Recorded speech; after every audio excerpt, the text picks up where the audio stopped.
தேசத்தை ஒன்றிணைக்கும் ஒற்றுமை பயணத்தில் 4ஆம் நாள் இன்றாகும்.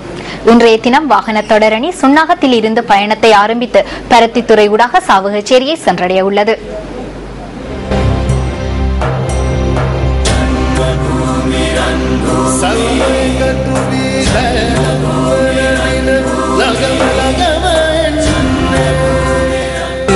சக்தி சிரசன் நியூஸ் ஃபர்ஸ்ட் தேசிய இளைஞர் சேவைகள் மன்றம் மற்றும் கொழும்பு துறைமுக நகரம் ஆகியன இணைந்து இந்த ஒற்றுமை பயணத்தை ஏற்பாடு செய்துள்ளன. தேசத்தை ஒன்றிணைக்கும் ஒற்றுமை பயணம் கடந்த வெள்ளிக்கிழமை தலைமன்னாரில் ஆரம்பமானது. இந்த வாகன தொடரணி மன்னார், மடு, பூவரசன் குளம், வவுனியா, மாங்குளம், கிளிநொச்சி, பூநகரியூடாக நேற்று பிற்பகல் யாழ்ப்பாணத்தை சென்றடைந்தது.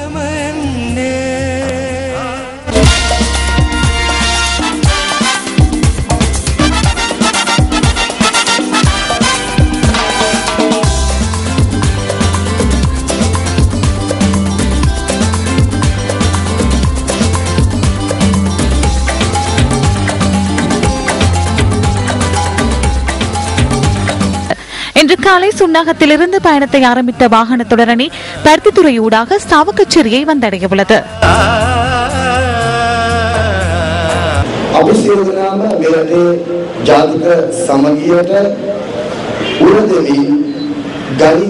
நாங்கள் அனைவரும் இந்த நாட்டின் ஒரே இனம் என்பதை வலியுறுத்தி எமது ஒற்றுமையை உறுதிப்படுத்தி யாழ்ப்பாணத்திலிருந்து அனைத்து மக்களுக்கும் எடுத்துக்காட்டும் நோக்கில் இந்த பயணத்தை ஆரம்பித்துள்ளோம்.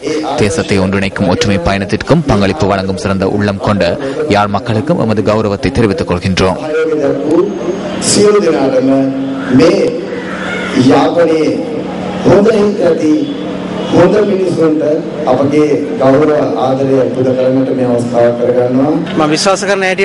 சாந்தி, சமாதானம், ஒற்றுமையை ஏற்படுத்துவதாக நான் நம்பிக்கை கொள்கின்றேன்.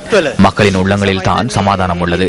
அதனை மக்களுக்கு தெளிவுபடுத்துவதுதான் மிகவும் முக்கியமானதாகும். சிரச ஊடக வலையமைப்பு தேசிய இளைஞர் சேவைகள் மன்றத்துடன் இணைந்து மக்களின் உள்ளத்தை தெளிவுபடுத்தி சிறந்த சமூகத்தை உருவாக்குவதற்கு முயற்சிப்பது தொடர்பில் நாம் மகிழ்வடைகின்றோம்.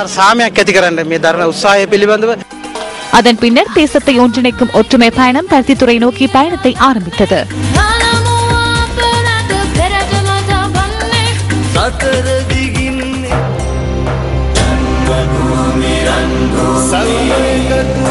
Salve